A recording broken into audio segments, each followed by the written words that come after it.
This is 5 on AI. Today is Wednesday, June 14th, 2023.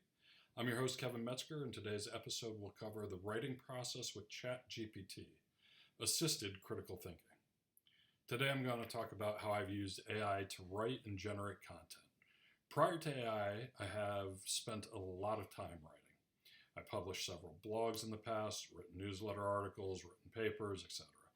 There are a lot of people out there that have written a lot more than I have, and there are plenty of people who have written less. Generally, when I write, I tend to do a lot of research on the topic, but I'm not necessarily a big fan of outlining. I tend to develop an idea of what I want to get across, and then I start putting everything I can think of down on paper. My first draft usually looks like somebody threw up everything they were thinking about on paper. It's almost a brainstorm, except the brainstorm usually looks like it was written with a purpose. One of my favorite ways to use AI is to take my first draft, feed it to the AI, and ask the AI to rewrite it with a goal of targeting the draft at my audience. For example, I'd ask it to rewrite this paragraph for business users on LinkedIn, which, by the way, I just did and received a response that I wasn't happy with. So I simply hit the regenerate button and got the following. In today's discussion, I'll be sharing my experience in utilizing AI for content creation and writing. Before incorporating AI into my process, I invested a significant amount of time in authoring content. My writing portfolio included an array of blogs, newsletters, and papers, among others. While my writing volume may not match some prolific authors out there, it's likely more than others. My usual writing approach involves in-depth research on the given topic. Even though I'm not particularly keen on structuring detailed outlines, I generally start with a broad concept in mind and then begin documenting my thoughts as comprehensively as I can. The first draft often resembles an unfiltered spillage of thoughts onto paper, almost akin to a brainstorming session, albeit somewhat more directed to a message. By the way, this was written differently by the AI. I had to make it say what I wanted it to say. One of the most effective ways I've found to leverage AI is in refining these raw drafts. I provide my first draft to the AI with the request that it reformulates the content, focusing on tailoring it for my intended audience. For instance, in this case, I'd instruct it to rephrase the paragraph for business-oriented LinkedIn users. But this is effective if I know the topic. If I don't know the topic well, I may want to help researching, brainstorming, or even delving deeper into topics I don't understand. One of the first experiments I conducted when I started using ChatGPT was to develop a plan for building a customer success department. This was an interesting experiment because while I'm in customer success, have read many books on it, and I already have an idea of what I do, I hadn't put pen to paper to write it all down.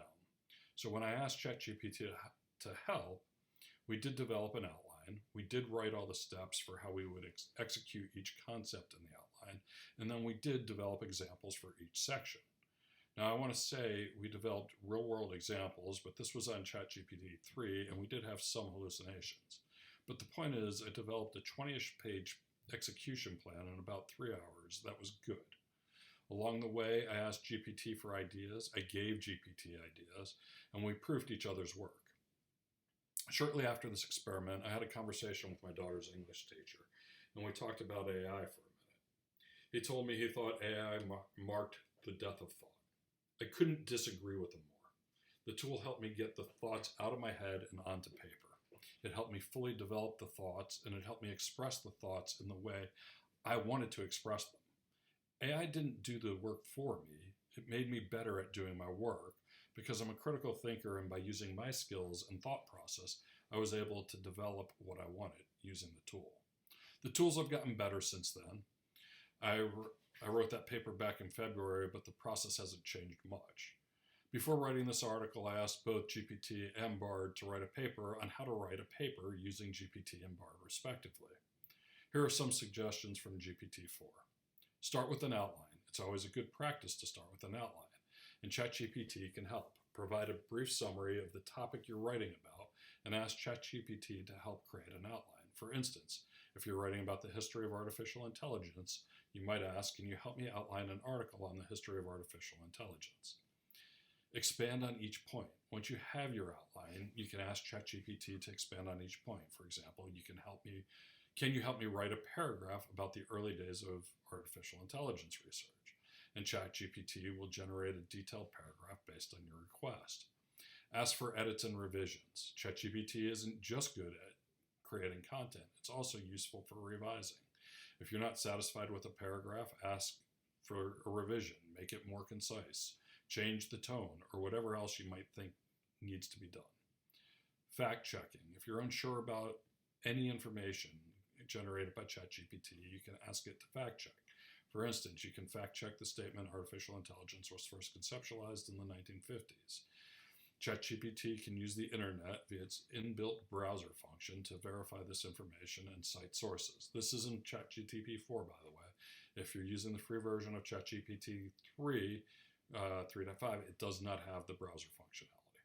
Citing sources. ChatGPT can also help with citing sources. If you use the browser function to look up information, you can ask it to quote a particular span of text, and it will store the citation for future use. And finally, polishing the final draft. Once you have a draft, you can ask ChatGPT to help you polish it. This can include checking grammar, ensuring coherency and flow, or making the language more engaging. All right, so that's today's 5 on AI. I hope you enjoyed this content. If you did, like, subscribe, share, and comment. Please note, all content is produced by Kevin Metzger in collaboration with AI.